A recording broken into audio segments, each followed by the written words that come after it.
বর্তমান কত পিস হাঁস এখানে আপনি নিয়েছেন? আমি 500 হাঁস নিয়ে আমার খামারটা আমি প্রথমবার, যে কারণে আমি 500 হাঁস নিয়ে শুরু করি। তো আজকে প্রথম দিচ্ছে পোলট্রি, হ্যাঁ, তারপরে এখন দিই ভুট্টার গুঁড়া, জি জি ধান, জি জি। ধানের গুঁড়া আর কুঁড়া, আর কিচ্ছু না। আর কিছু না। এই যে ধানটা আপনারা কিভাবে দেন? ধানটা কি এই যে ভেঙে দিই, আবার কিছু সিটিও দিই। যখন একটু কাজ খুব মনটা ভালো বলে না, এসে আধ মন ছিটিয়ে ছেড়ে দিলাম, তাই। ভাগা যায়। প্রিয় দর্শক, আসসালামু আলাইকুম। দেশ ও দেশের বাইরের থেকে যারা আমাদের কৃষকের উপকার চ্যানেলটি দেখেন তাদেরকে জানাই আন্তরিক শুভেচ্ছা ও অভিনন্দন। আর আজকে আমরা চলে এসেছি এই যে আমাদের ফারুক ভাইয়ের কাছে। ফারুক ভাই এখানে অনেক, বিশেষ করে মনে হয় হয়তো 5 থেকে 550 হাঁস উঠাইছে। তাই আমরা ফারুক ভাইয়ের কাছে চলে আসছি যে ফারুক ভাইয়ের কীরকম অভিজ্ঞতা, আসলে হাঁসের লাইফে কেন আসা, তো পুরো বিস্তারিত আপনাদেরকে জানানোর চেষ্টা করব। তো চলুন আমরা ফারুক ভাইয়ের সাথে কথা বলি। আসসালামু আলাইকুম ভাই। ওয়ালাইকুম আসসালাম। ভালো আছেন? আমি ভালো আছি, আপনারা কেমন আছেন? আলহামদুলিল্লাহ ভালো আছি। তো আপনার এত খামার থাকতে হাঁসের ভিতরে আসা কেন? অ্যাকচুয়ালি আমি চাকরি করি, চাকরির সুবাদে ফরিদপুর মাদারীপুর অঞ্চলে ছিলাম এবং ওই অঞ্চলে বেশ হাঁসের খামার আমি দেখছি, আমার ভালো লাগছে। আমার মনে হয়েছে যেন এই এক্সেপশনাল কিছু করা। গরু ছাগল তো সবাই করে, তো দেন এই হিসেবে আমার এই হাঁসের মধ্যে আসা। বাকিটা আর আপনি যে ব্যাংকে চাকরি করেন, তো ব্যাংকে চাকরি কি আমাদের এই আশেপাশেই করেন না কোথায়? আমি এখন আমাদের মেহেরপুর জেলাতেই আছি। আর মূলত দেখাশোনা করে আমার আব্বু, আর সকালের দিকে আমি একটু দেখাশোনা করি। সমস্ত ক্রেডিট আমার আব্বুরই। তাই। তো এখন বর্তমান কত পিস হাঁস এখানে আপনি নিয়েছেন? আমি 500 হাঁস নিয়ে আমার খামারটা আমি প্রথমবার, যে কারণে আমি 500 হাঁস নিয়ে শুরু করি। তো 500 হাঁসের ভিতরে এখন 470 প্লাস আমার বেঁচে আছে। বাকিগুলো ছোট বাচ্চা অবস্থাতে মারা গেছে যে কোনো কারণে। আর আপনি কি এই হাঁসের ফার্মে আসার আগে কোনো ধরনের ফার্মের সাথে সংযুক্ত কি ছিলেন এর আগে? আমি কখনো সংযুক্ত ছিলাম না, বাট আমি দেখছি। মানে আমি হচ্ছে যে সরাসরি আমার কোনো অভিজ্ঞতা ছিল না, কিন্তু আমি দেখেছি যে এরকম করে মানুষ করে, দেন এই হিসেবে আসে আমার। তো যান, তো এখন বর্তমান তো 470 পিস হাঁস আছে। তো হাঁসকে আপনি এখন কি খেতে দিচ্ছেন, মানে টোটালি জিরো থেকে আপনি কি খাওয়ায়ে এ পর্যন্ত বড় করছেন আর কি? আমি 10 দিন পর্যন্ত আপনার হচ্ছে প্রি স্টার্টার দিয়েছি ওদেরকে, শুধু প্রি স্টার্টারে। আর মানে ব্রয়লার স্টার্টার? প্রি স্টার্টার যেটা। জি জি জি। আর পরে 18 দিন পর্যন্ত আমি ওদেরকে স্টার্টার দিয়েছি। 2 দিন কি 4 দিন হচ্ছে গ্রোয়ারও দিয়েছি।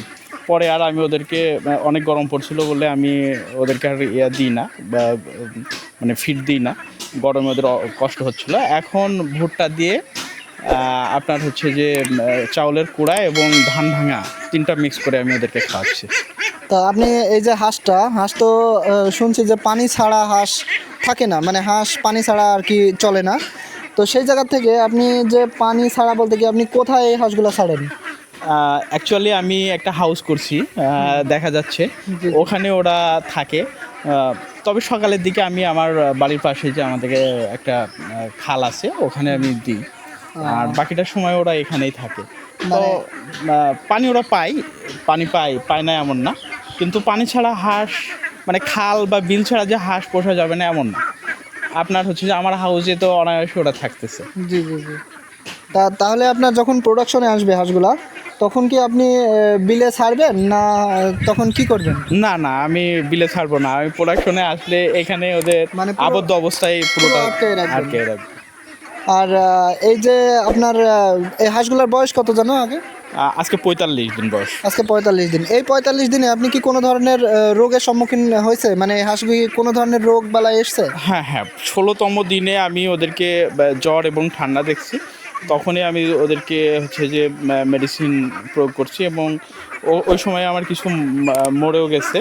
তো মর্টালিটি রেট ইন জেনারেল 2 থেকে 3% ছিল, তো এর বেশি না। আর আমার হাঁসের প্রথম টিকাটা, ডাক প্লেগের প্রথম টিকাটা আমি সম্পন্ন করছি।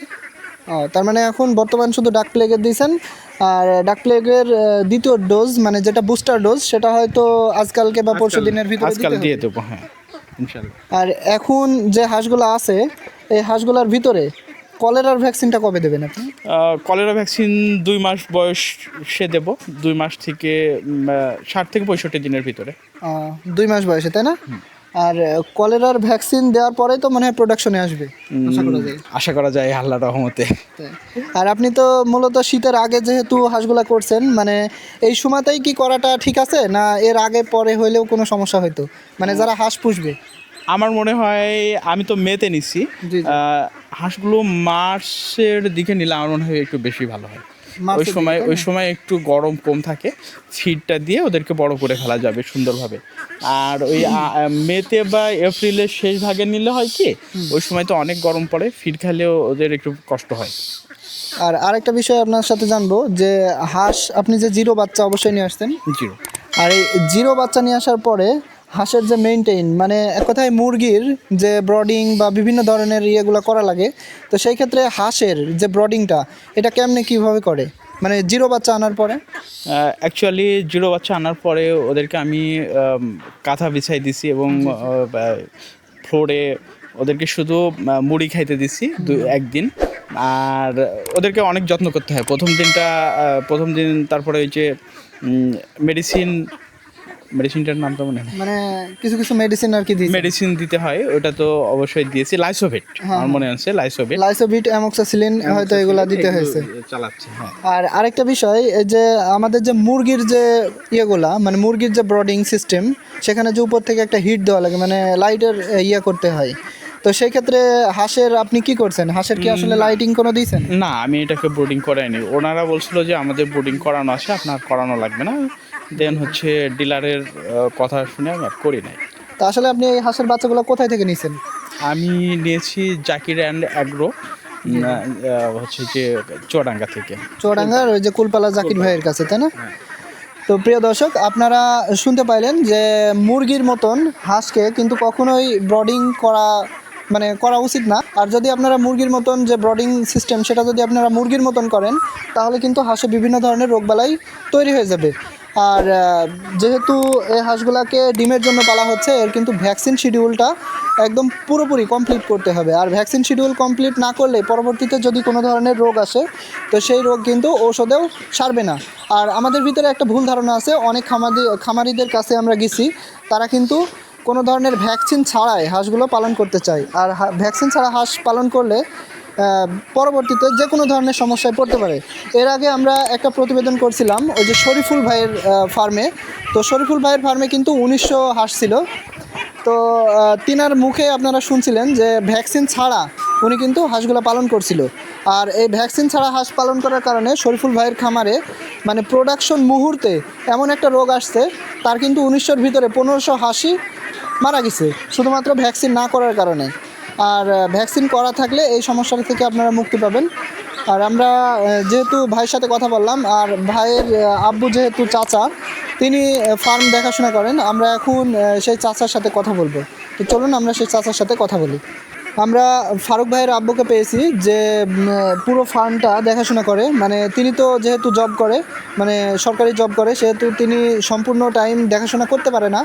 তো আমরা সেই ফারুক ভাইয়ের আব্বুকে পেয়েছি, আমরা সেই ফারুক ভাইয়ের আব্বুর সাথে কথা বলি যে তিনি আসলে কিভাবে মেনটেন করেন, কিভাবে খেতে দেন, পুরো বিষয়টা। আসসালামু আলাইকুম চাচা, ওয়ালাইকুম আসসালাম। ভালো আছেন? আলহামদুলিল্লাহ ভালো আছি। তো এই হাঁসের ভিতরে এসে কেমন লাগে আপনার? ভালোই লাগে। এর আগে আপনি কি করতেন?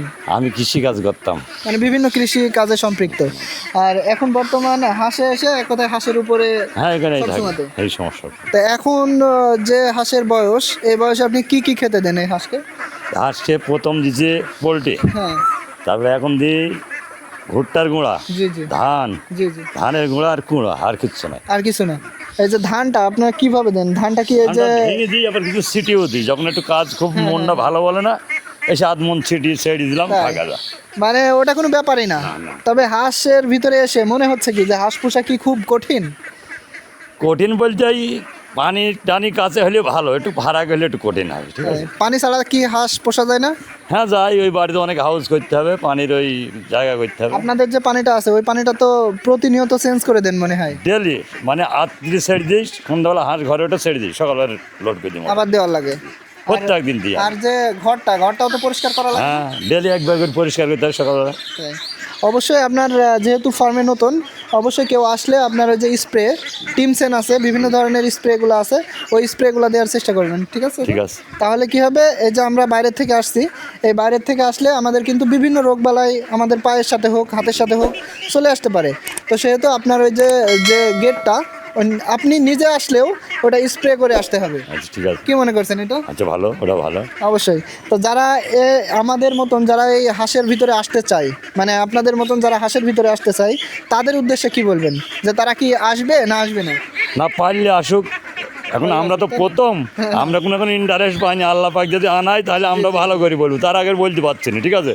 কারণ আল্লাহ পাক যে কী করবে আমাদের নসিব এটা তো আমরা জানতে পারছি না। প্রিয় দর্শক, আপনারা শুনলেন আমার চাচার থেকে যে আসলে হাঁসের ফার্মে আসা বা না আসার বিষয়ে চাচা এখন কোনোটাই পরামর্শ দিতে পারছে না। কারণ একটাই, চাচা কিন্তু প্রথম, আর প্রথম যেহেতু হাঁস ফার্মে এসছে, তিনি প্রোডাকশনে আসুক এবং আপনাদের তাহলেই আপনাদের সুপরামর্শ দেবে যে আপনারা হাঁসে আসবেন কি না আসবেন। তো ঠিক আছে, এ পর্যন্তই, দেখা হবে আরও একটা ভিডিওতে। সে পর্যন্ত আমাদের সাথেই থাকুন। আল্লাহ হাফেজ, আসসালামু আলাইকুম।